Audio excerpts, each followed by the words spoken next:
Une histoire personnelle, des émotions fortes,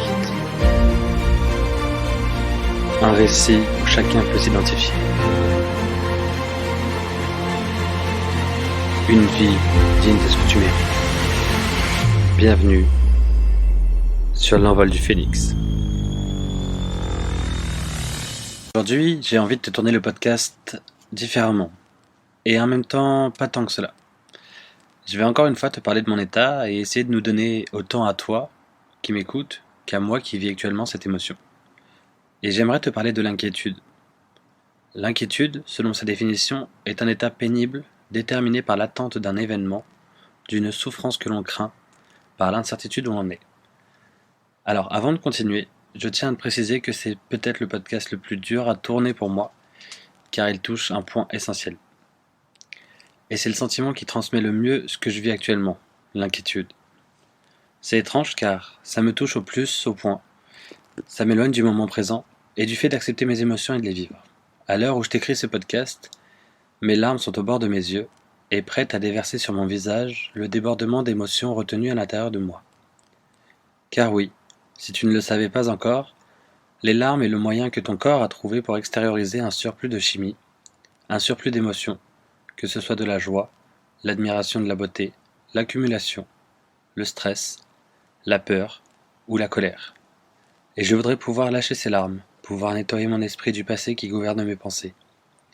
Mais je n'y arrive pas, et je me déconnecte de moi partiellement. Pour te dire, je fais très attention aux signes que l'on m'envoie de l'extérieur, que ce soit les sons, les vidéos, les idées, tout ce qu'on peut appeler synchronicité en somme. Alors oui, je ne t'ai peut-être pas expliqué ce que cela est, mais ça arrive. Un exemple de synchronicité, pendant l'écriture de ce podcast, j'ai eu une quinte de toux à m'en faire pleurer légèrement. C'est l'aide, la synchronicité qu'il me fallait pour lancer le processus de guérison.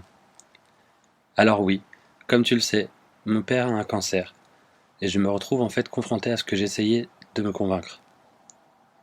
Ayant cherché à être totalement différent de lui, à m'écarter de sa maladie d'alcoolisme, ayant voulu fuir la relation que l'on avait, j'ai récemment retrouvé un père que je n'avais jamais connu.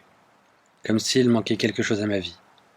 Cette relation que j'espérais tant voir, cette complicité père-fils qui, en écrivant ces phrases, fit couler ce que je ressentais au plus profond de moi, s'est vraiment installée depuis peu et à l'heure actuelle, je suis inquiet. Je suis inquiet de devoir le perdre et de le voir mourir.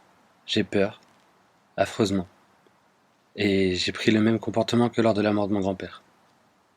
Je n'écoutais pas spécialement mes émotions, mon ressenti. J'essayais d'être fort pour soutenir la famille, mais la vérité, c'est que t'as beau jouer un rôle de protecteur, tu restes un être humain. Tu restes quelqu'un qui a besoin d'être écouté, rassuré, compris. Un être humain qui a des émotions. Ces émotions, si belles et si puissantes soient-elles, sont celles qui, pour moi, me rappellent que je suis en vie, que je suis là pour apprendre et guérir, pour apprécier la vie sous toutes ses formes, toutes ses expériences. Alors, je n'ai pas spécialement de conseils pour gérer au mieux l'inquiétude, juste de s'autoriser à vivre ses émotions. Pour certains, écouter ce que ceux qui te connaissent le mieux te disent.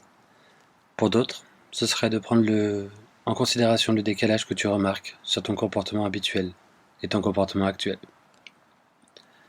Pour d'autres encore, pour déterrer une émotion profonde sur laquelle il est parfois difficile de poser des mots, ces personnes préfèrent adopter le système de défense de la susceptibilité, ou même de la désensibilisation, jusqu'à ne plus être humain, par croyance de ne rien ressentir pour ne pas souffrir.